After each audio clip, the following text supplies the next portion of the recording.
But if I lay down and I play dead and I stay dead, baby. মৌসুমীর gardening tips চ্যানেলে আপনাদের সবাইকে স্বাগত। এই সুন্দর অর্নামেন্টাল প্ল্যান্টের নাম হচ্ছে ক্রোটন প্ল্যান্ট, অনেকে আবার পাতাবাহারি বা বাহারি পাতা নামেও এটা পরিচিত। তো রাস্তার ধারে কিন্তু চোখ দিলেই দেখা যাবে রাস্তার ধারে ধারে এই গাছ হয়ে থাকে। আর এই গাছ কিন্তু ইনডোর আউটডোর দুটোই জায়গাতেই খুব ভালোভাবে বেঁচে থাকে। তো এটা গোল্ডেন ডাস্টও বলা হয়, যে সবুজ পাতার মধ্যে হলুদ হলুদ যেহেতু ফোটা ফোটা ছিটে ছিটে রয়েছে, তাই গোল্ডেন ডাস্টও এই মানে গাছটাকে বলা হয়। তো এই গাছটাই আজকে আমি দেখাবো। দেখুন, এই ছোট্ট একটি টবে এই গাছটা আমি বুনেছি। তো এই টবটার সাইজ দেখুন, আমার এই হাতের সাইজে ছোট্ট একটি টবে। তো আমি এটা প্রথমে এর ভিডিও দিয়েছিলাম একবার, গ্রো ব্যাগে এই গাছটা আমি বাজার থেকে কিনে আনার পর প্রতিস্থাপন দেখিয়েছিলাম। তো আজকে এই গাছটা অনেকটা দেখুন বেড়ে গেছে, গাছের সাইজটা বেড়েছে। তবে এই টবে আর বেশি রাখবো না, আমি এর থেকে বড় যে টব আছে, এর থেকে বড় টব 20 টাকায় এই টবগুলো পাওয়া যায়। 20 হোক 30 হোক, যেরকম আপনাদের টবের সাইজ হবে নেবেন। তো এরকম টব আমার কাছে খালি রয়েছে, আগে গাছ ছিল, তো এই টবেই আমি এটা আজকে প্রতিস্থাপন করব।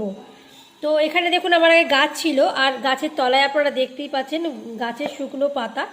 তো এইগুলো আমি এখানে আরও আমি প্লাস্টিকে জমিয়ে রেখেছি, তো আমি এগুলো আগেই দিয়ে দেব। এখানে গাছের শুকনো পাতা দিয়ে দেওয়ার পর আমি এখানে আরও একটু আমার রোজকার যে সবজি পাতা পচা, তারপরে ধরুন ফলের খোসা, সেগুলো আমি এখানে দিয়ে দিচ্ছি। তো আমাদের কিন্তু রোজকার জীবনে এগুলো খুবই কার্যকরী। এগুলো ফেলে না দিয়ে যারা আমাদের মতো গার্ডেনিং ভালোবাসে তারা কিন্তু এগুলো অনায়াসে কাজে লাগাতে পারে। এগুলো কিন্তু খুব ভালো সার। তো আমার এখানে দেখুন দেয়া হয়ে গেছে। এইবার আমি এর মধ্যে দিয়ে নেব মাটি। এই মাটির সাথে এই সবজির খোসা ফলের খোসাগুলো কিন্তু মিশে একটা দুর্দান্ত জৈব সারে পরিণত হবে। আর এই সারটা কিন্তু গাছের জন্য খুবই উপকারী, ভেষজ সার, কোনো কেমিক্যাল নয়, সেটা আপনারা দেখতেই পেলেন। তো এইভাবে মাটিগুলো একটু ভেঙে ভেঙে এই জায়গাটা পুরো আমি সাজিয়ে দেব। তো মাটি দেওয়ার সময় আপনারা খেয়াল রাখবেন অবশ্যই যেন এইভাবে একটু চেপে চেপে দেবেন। তো মাটিগুলো এভাবে কিন্তু টবের মাটিগুলো এভাবে চেপে চেপে বসিয়ে বসিয়ে দিতে হবে। এইবার যেটা করতে হবে, এই যে আমার টবে মাটি এটা বসানো রয়েছে, তো এটা খুব সাবধানে টব থেকে মাটির এই দলা মতোটা, মানে শুধু গাছটাকে টেনে বার করবেন না, মানে এই যেন এই ধার দিয়ে এরকম একটা জিনিস দিয়ে এই ধারগুলো একটু একটু খুঁচিয়ে খুঁচিয়ে আস্তে করে পুরো গোড়া সমেত মাটি সমেত কিন্তু তুলে আনতে হবে। সেইটাই কিন্তু এই টবে বসাতে হবে। তো আমি এটা এখন টবে তুলে দেখাচ্ছি। তো দেখুন এইভাবে ধারের মাটিগুলো কুড়ে কুড়ে আমি কিন্তু গাছটা আস্তে করে এই দেখুন বার করে নিচ্ছি। তো দেখুন প্রথমে যখন আমরা কিনে এনেছিলাম, তো এইটুকু মাটি কিন্তু নার্সারি থেকে এরকম গ্রো ব্যাগের মধ্যে যেটা ছিল সেই অবস্থায় আমি টবে বুনেছিলাম। তারপরে দেখুন সেই মাটির যে আকারটা, এটার পরেও কিন্তু দেখুন এখানে আরও শিকড় বেরিয়ে এসছে, একদম তলা অবধি শিকড় চলে গেছে, কিন্তু আমাদের টবে কিন্তু দেখুন ভালো বাড়তে পারছে না। দেখুন এখানে শিকড় লেগে আছে। তো যাতে ভালোভাবে বাড়তে পারে সেজন্যই এই বড় টবটায় ট্রান্সফার করা হবে। তো আগে একটু মাপটা দেখে নিচ্ছি ঠিক আছে নাকি। তো মোটামুটি মাপটা দেখুন ঠিক আছে। তো এবার আমরা সাইড দিয়ে মাটি দেব। তো যদি আপনাদের মনে হয় সাইজটা ঠিক নেই দেওয়ার, তো আপনারা আরও একবার এখান থেকে একটু মাটিটা তুলে নেবেন। তো অসুবিধা কিছু নেই, যেই জল দেবেন তখন কিন্তু মাটিটা অনেকটা আবার বসে যাবে। তো সেক্ষেত্রে কিন্তু এইভাবে যেরকম মাটির সাইজটা আছে এই সাইজটাই থাক, কোনো অসুবিধা নেই। তো এইভাবে কিন্তু আস্তে করে এইভাবে বসিয়ে দেব আমরা। বসাবার সময় সাবধানতা অবলম্বন করবেন, গাছের মাটি যেন পুরো ছেড়ে না আসে এবং যেন কোনো ক্ষতিগ্রস্ত না হয়। তো এই হিসেবে এটা করতে হবে। তো মিডিল বরাবর দেখুন আমার গাছটা কিন্তু রাখা হয়ে গেছে, চার ধার দেখে নিয়েছি, গাছটা মিডিল বরাবর আমার রাখা হয়ে গেছে। এবার আমি পাশ দিয়ে মাটি দিয়ে দেব। তো খুব ভালোভাবে মাটিটা দিয়ে নিতে হবে। গাছটাকে বেশি নাড়াচাড়া করে গাছের গোড়া থেকে মাটি ছাড়িয়ে দিলে কিন্তু গাছটা কিন্তু অনেকটা শক্ট হয়ে যাবে। তো সেক্ষেত্রে কিন্তু ওটা একটুখানি খেয়াল রাখতে হবে। গাছের মাটিটাকে কোনোভাবে ডিস্টার্ব করা যাবে না। আপনারা চাইলে একটু মাটি ছাড়িয়ে নিতে পারেন, কিন্তু পুরো শিকড়টার থেকে মাটি আলাদা করে দেবেন না। তো এইভাবে দেখুন আমি যেভাবে দেখাচ্ছি সেইভাবে দিয়ে যান। মাটিটা এইভাবে পুরো দিতে হবে।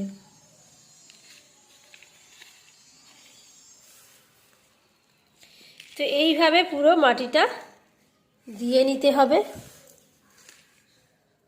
আর মাটিটা দেওয়ার সময় দেখে নেবেন কোনো বড় নুড়ি পাথর বা বড় কাঁটাযুক্ত জিনিস যেটা শিকড়কে ক্ষতি করবে এরম যেন কিছু মাটির মধ্যে না থাকে। মাটি যেন খুব সুন্দর ঝুরঝুরে হয়, তাহলে ড্রেনেজটা কিন্তু খুব ভালোভাবে হয়ে যাবে, জলটা ড্রেন আউট হয়ে যাবে। তো এইভাবে দেখুন আমি কত সুন্দর করে দিয়ে দিচ্ছি। আর অবশ্যই কিন্তু একবার টবটাকে ঝাঁকিয়ে নিতে হবে, একবার এরকম ঝাঁকিয়ে নিলে মধ্যে মধ্যে যেগুলো গ্যাপ সেগুলো কিন্তু গ্যাপটা দূর হয়ে যাবে। আর